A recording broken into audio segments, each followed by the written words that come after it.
Hello Namibia and welcome to NMH at 1 on Monday the 22nd of February 2021. I am your host Priska Anyolo and thank you so much for joining us today.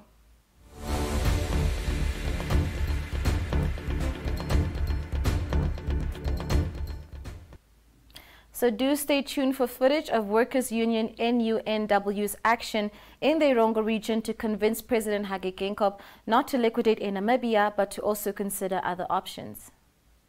In your COVID-19 monitor on Mondays, we summarize the latest available data for Namibia. By Saturday, the country stood closer to 37,500 confirmed cases after testing more than 278,000 individuals since the virus was detected locally in March 2020. The country has less than 2,000 active cases and a recovery rate of 94%. The fatality rate remains only 1%. Last week saw an increase in testing at an average of 1,402 new tests per day. More than 2,000 people were still in official quarantine facilities, with 1,643 new entries and 898 exits reported over the 7 days up to the 20th of February. In total, up to date, close to 35,000 individuals have been quarantined in Namibia. Do join us tomorrow at lunch for an update on cases amongst healthcare workers.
For our first video insert for today, Sharon Zaruka, a junior technical advisor at the German Society for International Cooperation, also known as GIZ, chatted to Yolanda Nell about Probats, what they are trying to achieve and the importance of the SME sector.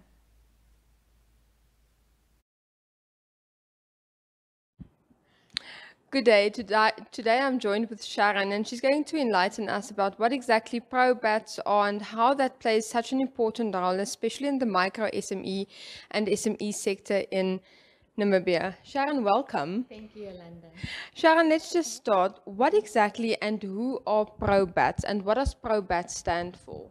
Okay, so ProBat stands for Promotion of Business Advisory and Economic Transformation Services. In short, ProBat. Yeah, that's long. Yes, basically what it is, it's a joint program between the Namibian and German Development Corporation for sustainable economic development. And we have two components of ProBats. That is the private sector development and development for financial sectors. Well, the objective of ProBats is to improve entrepreneurial activities in Namibia. And we do this particularly in the manufacturing sector by implementing growth strategies in key industries, like I mentioned.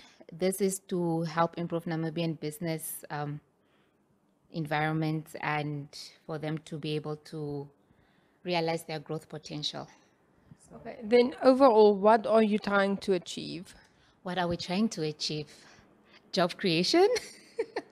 We are trying to create environments that enables the Namibian to have a better opportunity at an income we are trying to improve business environments and Yes, alternatively, hopefully adding to the country's GDP. So Here, you also believe that the micro SME and the SME sector it plays a vital role in the economy of Namibia, especially after the year we had last year, and especially with that year still not really complete, and we're still facing a lot of challenges ahead.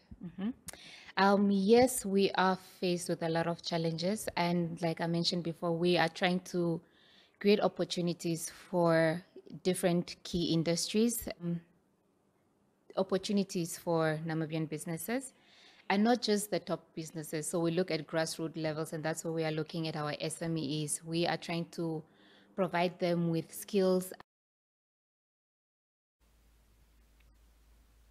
The National Union of Namibian Workers Irongo branch recently handed over a petition to central government through Irongo Regional Governor Neville Andre, asking President Hage Geingob not to liquidate in Namibia, but to consider other options as well. Adolf Kare submitted this clip. For the working people, NUNW is ever ready to comment on advance or oppose any law, action or policies or any authority or institution negatively affect the interests of the working class or any of the federation's affiliates. We the Namibian workers under the umbrella of NUNW are here submitting this petition to express and demonstrate our downright surprise by the oversigned cabinet decision to liquidate Air Namibia, the only national airline which represents our self-importance as a sovereign country and the people. We are shocked, very much shocked and disturbed by the agreement or by this the agreed to deception of the will of the people of Namibia, who are being disregarded and solved into economy dependence through alienations of their national asset. Viva! Viva! Viva Manbu! Viva! Viva! Viva Nantu! Viva! Viva! Viva Napu! Viva! Viva! Viva MUN! Viva! Viva! Luta! Victoria! That's the spirit.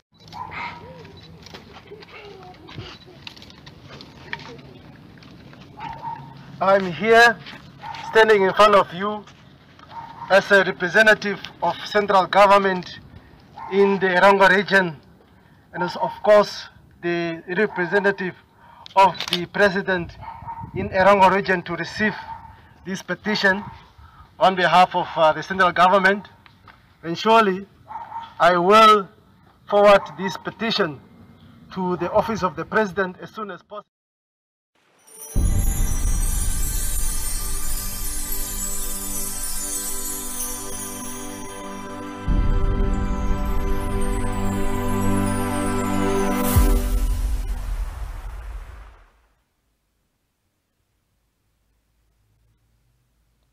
2-year Tuyakula Tulipo Mwene Sanika received a wheelchair worth 4,000 Namibian dollars and foodstuffs valued at 600 Namibian dollars that was donated by the youth of a Shango village in the Oshana region.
Leading the print news in Namibia today.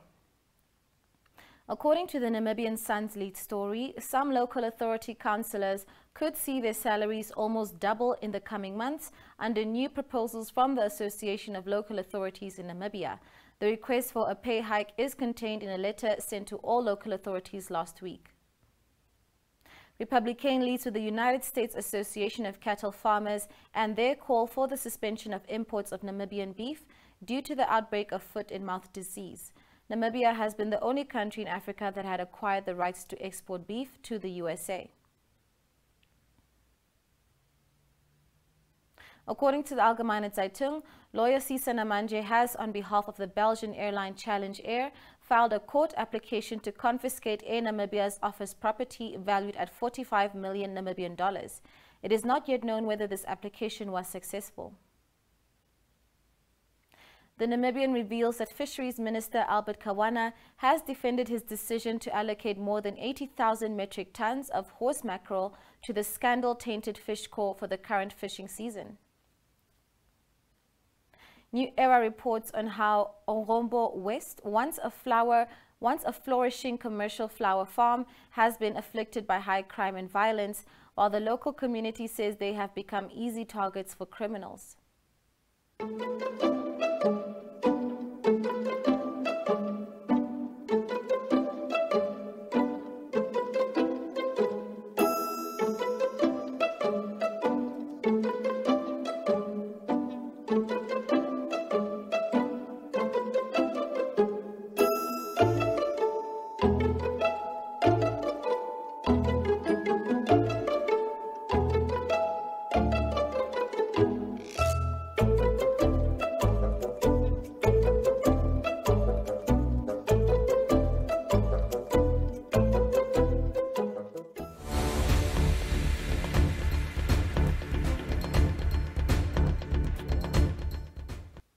From inside the daily newspapers. MarketWatch gives coverage to the Bank of Namibia's launch of its vision and strategy for a national payment system. In Sport Wrap, you can read about last weekend's two semi-finalists of the NFA Women's Super League, where the Gals in Goals football team advanced to play Tura Magic in the final this coming weekend. Namibian Sun reports that creditors and service providers are lining up to recover their money from PAM Tree Investments, which is a property developer in Walvis Bay. The company is reported to owe 1.9 million Namibian dollars to the Walvis Bay municipality alone. Republican puts the spotlight on the successful landing of the NASA space mission to Mars, named Perseverance, and specifically the unique helicopter designed by the late Namibian Dr. Yapi van Zyl to be part of the research and gathering of information. While Algemeine Zeitung reports about Swakopmund residents raising concerns regarding the quality of building materials used in a newly constructed open-air gym near the beach area. The Namibian features craft artist and single mother Sarah Basson, who is facing eviction due to unpaid rent amid the COVID-19 pandemic. According to New Era, the ruling party says it is fully prepared and determined to take control of the Aroe Village Council ahead of Friday's rerun election.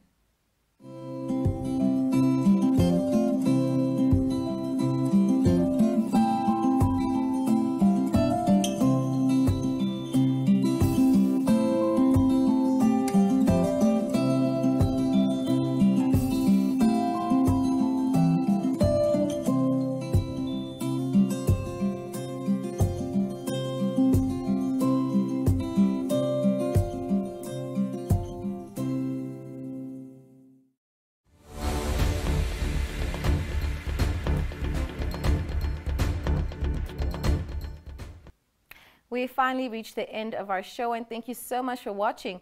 Do have a nice day, and goodbye from me, Priska Anyolo, your host, and do stay tuned for a snapshot of today and tomorrow's weather as well.